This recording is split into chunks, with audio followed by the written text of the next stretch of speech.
Milla, and today we're going to be discussing and reviewing Cinder by Marissa Meyer. The first part of this video will be a non-spoiler review. The second part of this video will be a discussion, so I will give you, people who have not yet read this book, a cue for when you can leave without being spoiled for this book, because I will be getting into some spoilers. So basically, I love this book. Before reading this book, I wasn't sure if I was gonna like it or not, considering all the hype surrounding it, and that I don't really read sci-fi, futuristic world, cyborgy, space kind of books. Those aren't my thing. But I'm so glad I read this book because it is one of my favorite books, if not my favorite book that I've read this year. I feel like the less you know going into this book, the better, so I'm just gonna give you like the gist of the synopsis. So basically this book follows a cyborg girl named Cinder who was in a tragic accident when she was little that killed her parents and caused her to have the surgery done that turned her into a cyborg. She has a metal leg and a metal hand, but being a cyborg has some perks. Now Cinder has these cool abilities. She has this control panel in her brain, which might sound really weird and gross, but it connects to her nervous system in which she can now feel her new metal limbs. On top of that, as if that wasn't cool enough, Cinder basically has like this search engine programmed into her mind in which she can research anything and it will appear before her eyes. It's like futuristic Google. Cinder also has this lie detector in her mind, so whenever someone's lying, she'll see a flash of orange in her vision. She can also make literal mental notes that she can see before her eyes, like with the search engine. She can see notes, she can see research. She's got the whole world at her fingertips in her mind, quite literally. But there are downsides to Cinder being a cyborg. One being that a lot of people see cyborgs as below them. They don't see them as actual people. They see them as a waste of space and they don't like them being there. So Cinder is constantly being harassed and criticized for something that she can't help but be. Cinder lives in New Beijing after the Fourth World War, really far into the future, and is the most notorious mechanic in all of New Beijing. Everyone comes to her to fix her androids and little iPad things that I forgot the name of. And one day the Prince Kai, comes to her with his android. So Prince Kai comes to her with his royal android and said, "Hey, my android's not working, can you fix it please?" And Cinder's just like freaking out, like, oh my gosh, the prince is here. But what if he sees I'm a cyborg? Will he not want me to fix his android anymore? And she has this constant stuff that's going on in her mind. And he makes a joke about there being secret information on this android, and Cinder gets really shocked and scared, like, oh my gosh, what if I break this thing? What if he can't get his secret information? What am I gonna do? But then he's like, nah, I'm just kidding. It's really sentimental. I've had it since I was a kid. But Cinder's lie detector flashes. Orange flashes across her vision and she knows that there is something peculiar about this android.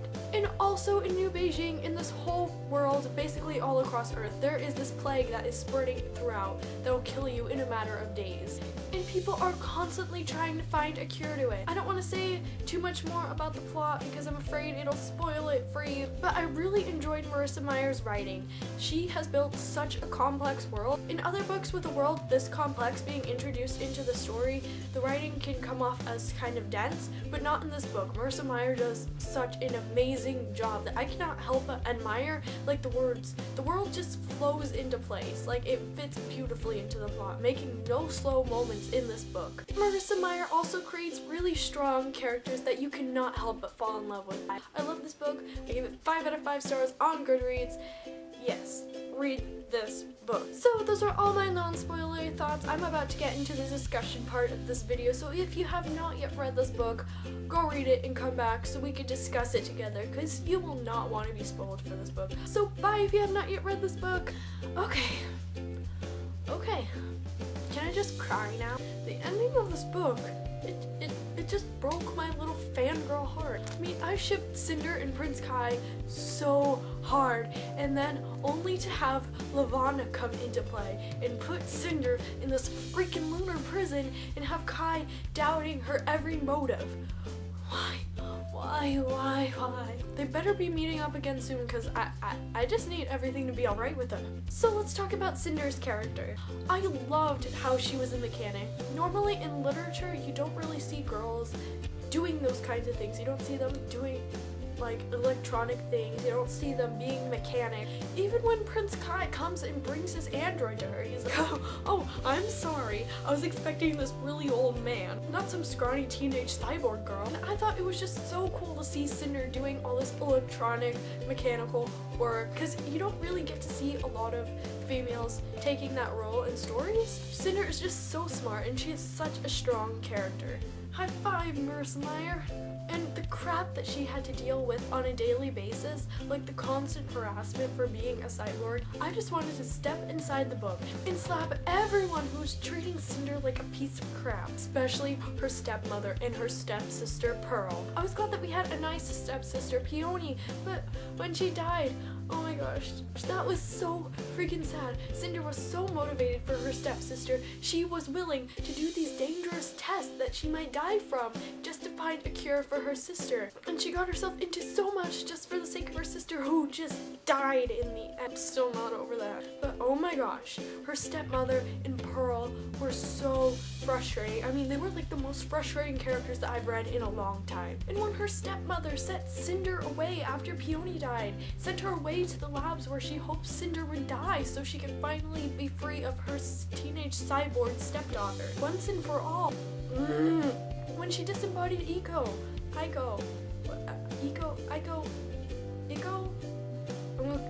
I'm going with Ego. She disembodied Ego. I just lost it. I just lost it at that point. Ego needs her android body so she can be there for Cinder. Cinder's going through so much and she just needs a friend, someone who understands her. And if she doesn't have a body, how will she practice her sarcasm? Why, Ego, why? We better be finding a new body for Ego soon, or else if not, I'm not gonna be okay with this. But I loved Ego so much in this book.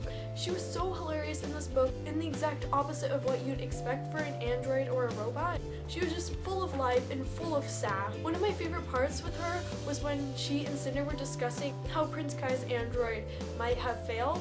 Maybe she just overheated from Prince Kai's hotness. Okay, when Cinder was first sent away for those tests, I thought Dr. Ehrlich was some creep who enjoyed preying on those weaker and younger than him to do his experiments on. I actually came to like him, but he was also a major frustration for me in this book. If he had told Cinder who she really was, like 5 years ago, maybe she wouldn't be in a lunar prison waiting for Queen Lavana to execute her. But no, he had to wait for the right time. Dude, there is no right time. But no, he just decides to throw all this at her when she's in prison awaiting her execution and expects her to do something about it. What? But I'm excited to see Cinder train. She has to learn to use her lunar powers, and she has to learn about lunar culture, so I think that's going to be really important, and I'm hoping we get to see some of that in the next book. So let's talk about Prince Kai. Oh, I'm sorry, Emperor Kai. I felt so bad for Kai throughout this whole book. First of all, his dad is plagued with this terrible disease that he knows he's going to die from. Days are just ticking by, and he's waiting and waiting for his death to come. It's just so, that's just horrible. And when his father died, there is no time for him to mourn. He has like 30 seconds before Queen Lavana comes to Earth. And once he is finally appointed emperor, no one of any of the other nations takes him seriously. Like when he's in this video chat council meeting with the rulers of the other nations, and he cracks a joke about Queen Lavana, and the other people just stare at him like, and he's forced to just shift awkwardly and say, yeah, I'm sorry. I realize now that that was completely inappropriate. Once Queen Lavana finally does get her butt to Earth, things just get 1,000 times worse for him. She is spying on him and trying to ally their two nations through marriage so that she can eventually kill him off and rule both nations and probably take over the world. Someone just needs to tell him who Cinder really is so that he does not have to marry Queen Lavana and the world won't have to explode. Speaking of that whole Princess Celine Cinder plotline, obviously that was kind of obvious because Cinder had this tragic accident when she was little. Princess Celine had this tragic accident when she was little. They are the same age. What? They're the same person? Yeah, Yeah, that was kind of obvious for me, but still I really enjoyed that plotline. I hope that Prince Kai will find out who Cinder really is in the next book, and that Cinder will learn how to practice her bioelectrical voodoo magic lunar crap so we can finally go and kick Queen Lavana's butt. ASAP, please. But yes, those were all my thoughts and opinions on Cinder by Marissa Meyer. I'm really excited to see what's gonna happen next. I can't wait. I need to know what's gonna happen. Honestly, I wish I had started the series closer to when winter was coming out, because I have a feeling once I finish marathoning the 3 books that are out, I'm gonna want winter like immediately, and I don't even know when winter comes out. If you guys like this video, please give it a big thumbs up, and in the comments below let me know your feelings and thoughts on Cinder. Did you like it? Did you not like it? Let's discuss it below. So yeah, thank you guys so much for watching, and I'll see you guys in my next video. Bye!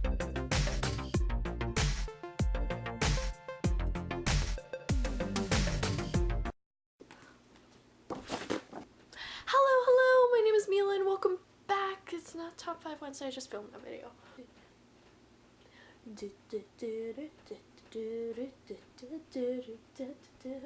So legends are told, some turn to dust or to gold, but you will remember me. Please don't fall, please don't fall, please don't fall.